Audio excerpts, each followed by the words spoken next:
فلما قضى موسى الاجل، سورہ قصص کا چوتھا رکوع۔ سورہ قصص کے تیسرے رکوع کو ہم نے الحمدللہ کافی تفصیل سے سماعت کیا، اور بے حد اس میں نصیحت کی باتیں ہیں، اور بھی اس پہ نصیحت کی باتیں ہیں، مگر وقت کی مناسبت سے اللہ تبارک و تعالی ہم نے جو باتیں سنی اس پر ہمیں عمل کی توفیق عطا فرمائے۔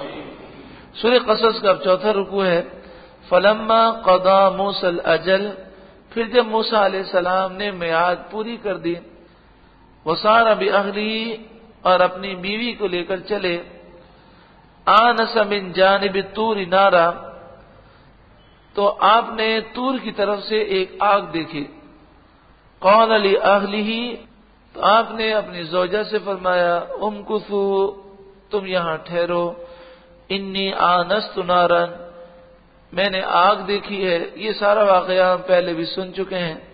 لعلی آتیکم منہا بخبر، ہو سکتا ہے میں تمہارے پاس وہاں سے راستے کی کوئی خبر لاؤں، او جذوۃ من النار، یا کوئی آگ کی چنگاری لاؤں، شعلہ لاؤں، لعلکم تصطلون، تاکہ تم اس سردی میں اپنے ہاتھوں کو تاپو۔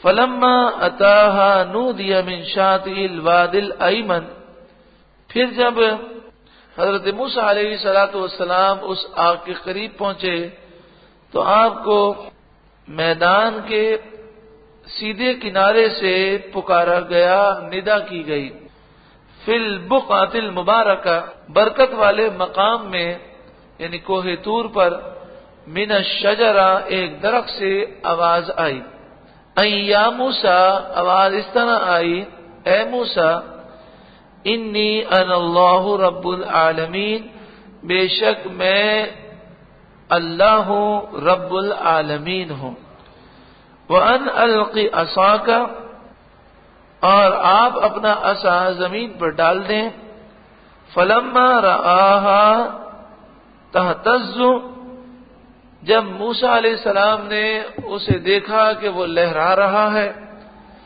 كَأَنَّهَا جَانٌّ، گویا کہ یہ اژدہا جو ہے وہ باریک سانپ ہے، بڑی تیزی سے وہ حرکت کر رہا ہے، وَلَّا مُدْبِرًا، تو آپ پیٹ پھیر کر روانہ ہو گئے، وَلَمْ يُعَقِّبْ، اور پیچھے مڑ کر نہ دیکھا، یا موسیٰ اقبل، فرمایا اے موسیٰ واپس آئیے، وَلَا تَخَفْ، اور اندیشہ نہ کریں، یہ آپ کو کچھ نقصان نہ دے گا، اِنَّكَ مِنَ الْآمِنِينَ، بے شک آپ امن والوں میں سے ہیں، اُسْلُكْ يَدَكَ فِي جَيْبِكَ، اپنا ہاتھ اپنے گریبان میں ڈالیں، تخرج بيضاء من غیر سوء، تو یہ نکلے گا سفید چمکتا ہوا بغیر کسی عیب کے،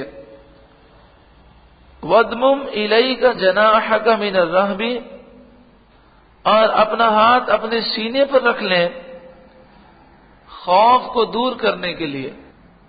خوف دو قسم کے ہوتے ہیں، یہ یوں سمجھے خوف کی کئی اقسام ہوتی ہیں۔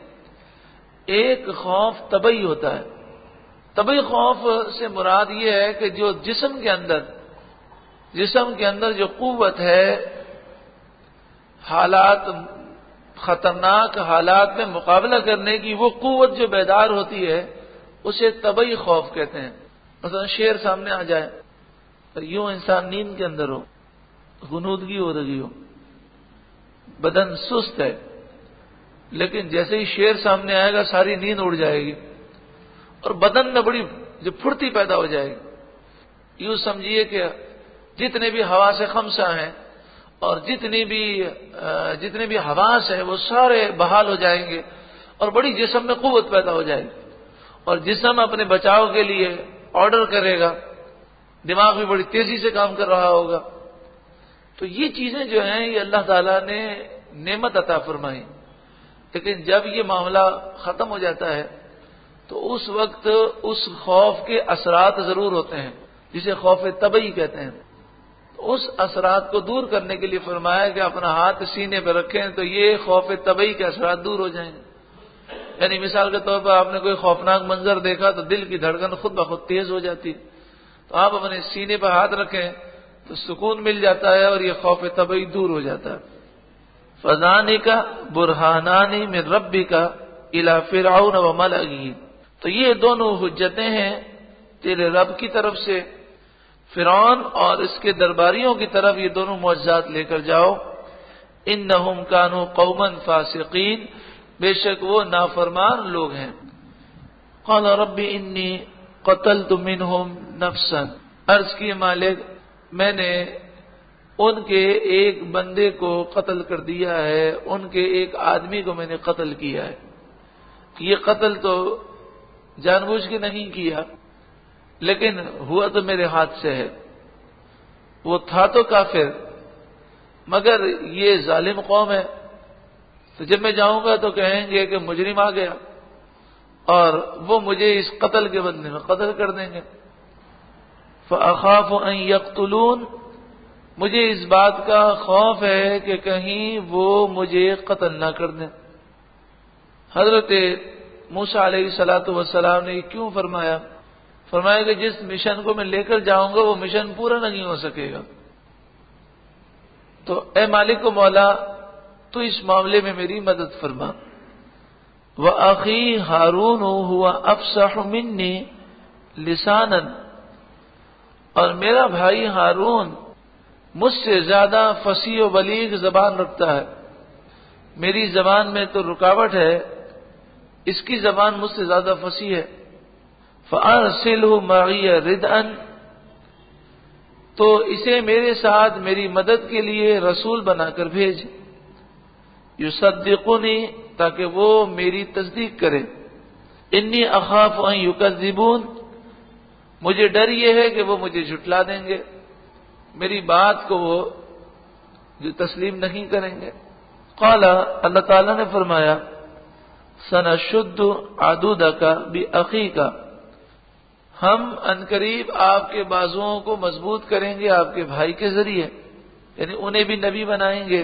وَنَجْعَلُ لَكُمَا سُلْطَانًا، اور ہم آپ کو غلبہ ایسا دیں گے کہ کوئی آپ کو قتل نہیں کر سکے گا، آپ پر حملہ نہیں کر سکے گا۔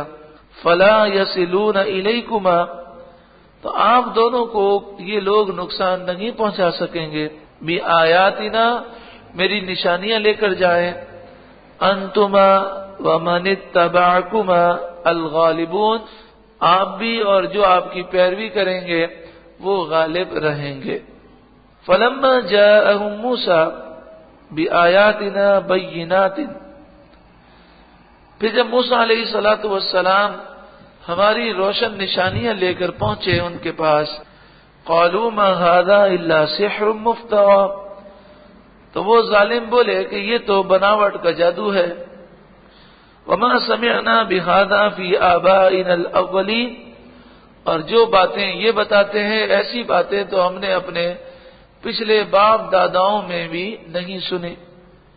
وقال موسیٰ ربی اعلم، موسیٰ علیہ السلام نے فرمایا میرا رب خوب جانتا ہے، بمن جاء بالہدی، جو اس کے پاس سے ہدایت میں لایا ہوں، من عنده، اس کے پاس سے، یعنی جو اللہ کی طرف سے میں جو ہدایت لایا ہوں، میرا رب اسے خوب جانتا ہے کہ یہ اللہ کی طرف سے سچا کلام ہے۔ ومن تکون له عاقبۃ الدار، اور جس کے لیے آخرت کا گھر ہے، جو جنت کا مستحق ہے، اسے بھی اللہ خوب جانتا ہے۔ انہ لا یفلح الظالمون، بے شک ظالم مراد کو نہیں پہنچ سکتے۔ وقال فرعون بولا، یا ایھا الملأ، اے میرے درباریوں، ما علمت لکم من الہ غیری، میرے سوا تمہارا کوئی خدا نہیں ہے، میں اپنے سوا تمہارا کوئی اور خدا نہیں جانتا۔ یہ فرعون نے اپنے درباریوں سے کہا۔ فَأَوْقِدْ لِي يَا حَامَانُ عَلَى الطِّينِ، اور بولا اے حامان، مٹی سے میرے لیے ایک تو گاڑا بنا اور پھر اس سے اینٹیں بنا۔ فَاجْعَلْ لِي صَرْحًا، پھر میرے لیے ایک بہت اونچا محل بنا۔ لعلی اطلع الی الہ موسیٰ، شاید میں اوپر جا کر موسیٰ علیہ السلام کے خدا کو جھانک کر دیکھ سکوں۔ اسے سب معلوم تھا کہ موسیٰ علیہ السلام جو کہہ رہے ہیں سچی بات ہے، یہ اصل میں مذاق اڑا کر اور اس طرح کی باتیں کر کر اپنی قوم کو مطمئن کرنا چاہتا تھا۔ وَإِنِّي لَأَظُنُّهُ، اور بے شک میرا تو یہ گمان ہے کہ یہ موسیٰ علیہ السلام من الکاذبین، جھوٹے ہیں۔ وَاسْتَكْبَرَ هُوَ وَجُنُودُهُ فِي الْأَرْضِ، اس نے بھی اور اس کے درباریوں نے بھی زمین کے اندر تکبر کیا، بغیر الحق، ناحق تکبر کیا۔ وَظَنُّوا أَنَّهُمْ إِلَيْنَا لَا يُرْجَعُونَ، اور انہوں نے یہ سمجھا تھا کہ وہ ہماری طرف پلٹ کر نہیں آئیں گے۔